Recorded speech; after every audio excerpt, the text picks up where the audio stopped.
Welcome back to me Najma kitchen.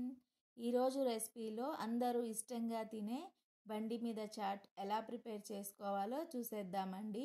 So దానికోసం మెయిన్గా మనకి వైట్ బఠానీ కావాలి. ఈ వైట్ బఠానీ నైట్ అంతా నానబెట్టుకోవాలండి, లేదా ఈవినింగ్ స్నాక్ చేసుకోవాలనుకుంటే మార్నింగ్ నానబెట్టుకోవాలి. ఇలా నానబెట్టుకున్న బఠానీనంతా కుక్కర్లో వేసేసి, అలాగే ఇందులో 2 పొటాటోస్ కట్ చేసి వేసుకోవాలండి. అందులోనే కొంచెం ఉప్పు, అలాగే 1 స్పూన్ వరకు పసుపు వేసి కుక్కర్ మూత పెట్టి ఒక 4 విజిల్స్ వచ్చేంత వరకు కుక్ చేసుకోవాలండి. మన ఛానల్ కొత్తగా చూస్తున్న వారు ఎవరైనా ఉంటే మన ఛానల్ని సబ్స్క్రైబ్ చేసుకోండి. కుక్కర్లోని ప్రెషర్ అంతా పోయిన తర్వాత బఠానీ ఉడికిందో లేదో ఒకసారి చెక్ చేసుకుందామండి. చూడండి, ఇక్కడ నేను మీకు చూపిస్తాను ఎలా సాఫ్ట్గా ఉడకాలి అన్నది. బఠానీ చూడండి, అలా టచ్ చేస్తే ఇలా ఉడికిపోవాలి, ఇలా మెత్తగా ఉండాలి. మరీ ఓవర్ కుక్ చేయకూడదు, బాగోదు. ఇప్పుడు కుక్కర్ని పక్కన పెట్టేసి స్టవ్ మీద కడాయి పెట్టుకొని 1.5 స్పూన్ వరకు ఆయిల్ వేసుకుందామండి. ఆయిల్ హీట్ అయ్యేలోపు మనం కుక్కర్లో ఉన్న బఠానీనంతా ఒకసారి స్మాష్ చేసుకుందాం. మరీ మెత్తగా కాకుండా కొంచెం కచ్చాపచ్చాగా స్మాష్ చేసుకుందామండి.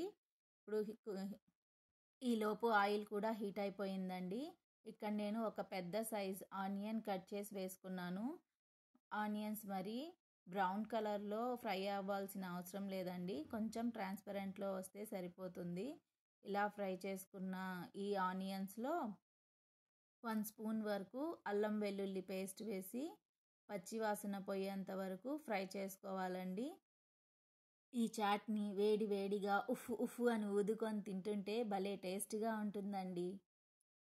ఇలా ఫ్రై అయిన ఈ ఆనియన్స్లో 1 కప్పు వరకు టమాటాలు వేసుకోవాలండి. ఇక్కడ నేను ఒక పెద్ద సైజు 2 టమాటాలు తీసుకున్నాను, చిన్నవైతే 3 వరకు వేసుకోండి. ఇలా మెత్తగా స్మాష్ అయ్యేంత వరకు బాగా కుక్ చేసుకోవాలండి.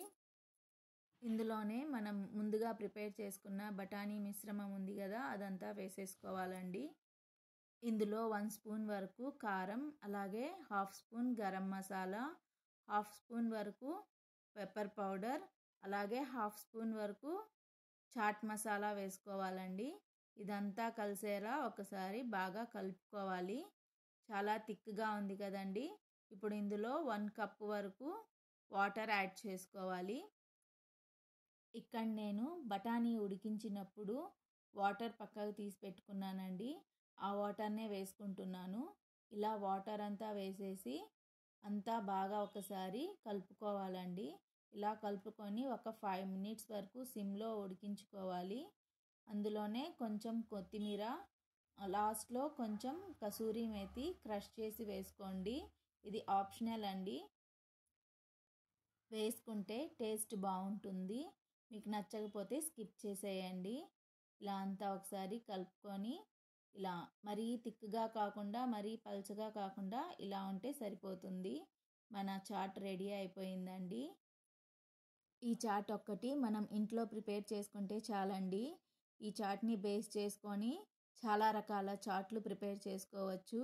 పానీపూరి, అలాగే సమోసా చాట్, ఇలా రకరకాల చాట్స్ని ప్రిపేర్ చేసుకోవచ్చండి.